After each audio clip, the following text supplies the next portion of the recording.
Welcome to the revamped Wall Street Breakfast Weekly Briefing podcast. I am your host, Nathaniel Baker.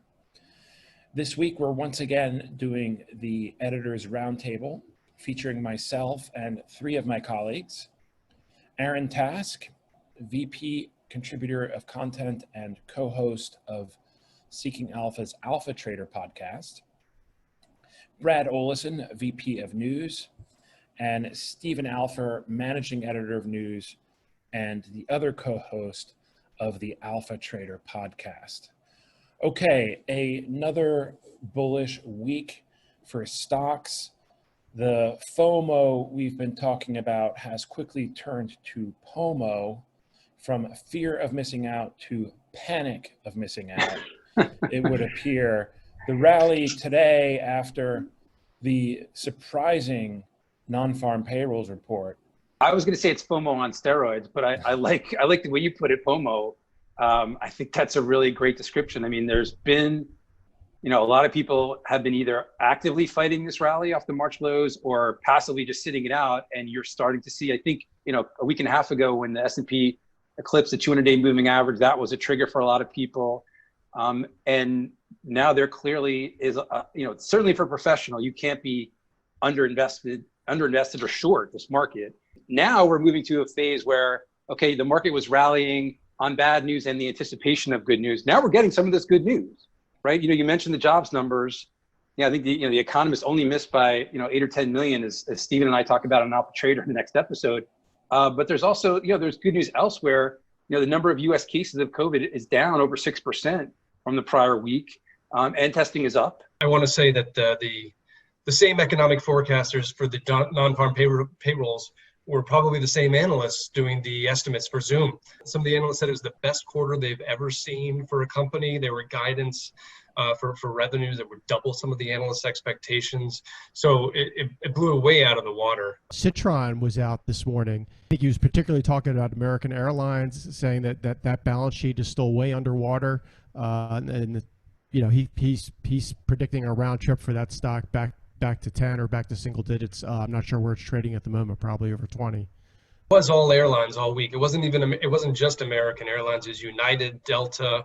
You saw Boeing, Alaska, Air, and you even had some of these peripheral players like Global Entertainment and GoGo, which are these internet providers for aircraft, all building off that TSA data and that kind of bullish. All these airlines also provided strong July numbers. When you see this broad of a move, this many S&P 500 stocks above their whatever 20 or 40 or 50-day moving average, it bodes very well for future returns. Right. This all begs the question, what can trip us up here? And things are so bullish. I mean, this has got to be the most bullish that they've been, obviously, since pre-COVID. We're starting into the slowest months of the year, the summer months, the old adage about selling in May. And by the way, if you followed that, then the joke's on you this year. But I honestly think right now the bigger risk is that the good news is priced in, and we do see just some normal profit taking that you would expect after a huge move. And over time, I don't know whether it's 1 month, 2 months, 3 months, whatever, the reality of having to get 40 million unemployed back to work may hit, and that could kind of lead to a softening in the markets. I think today what you saw in the employment report and what you might see in coming months is kind of the easy large numbers of jobs coming back. But of those 40 million jobs that are lost, maybe 20 million comes back real easy. But what about those other 20 million? They're not coming back particularly quickly. Especially if you don't have the stimulus, right? The stimulus is a huge aspect of that. Some of the analysis I read on the heels of that unemployment report were exactly that it was the PPP that was helpful in bringing all those furloughed workers back. And so in the absence of that stimulus, what kinds of figures are we likely to see? Coty was one of our bigger gainers, in the early part of the week off the heels of KKR. They named a new chairman, and they also signed they put out a filing. They're in talks with Kylie's half-sister, Kim Kardashian West, who may be more well known.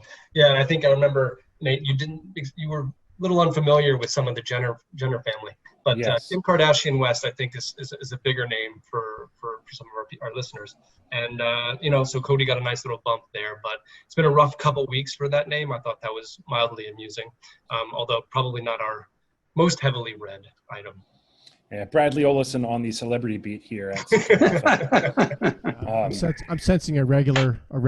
Yeah, Right. Yes. Yes. Let's hope so. And I can learn something since I don't know many of these people. Though Kim Kardashian, I do know, not I'm personally. setting up for my spinoff. There you go. Well, that's a good place to close, I guess. Thank you all for listening, and we look forward to speaking to you again next week.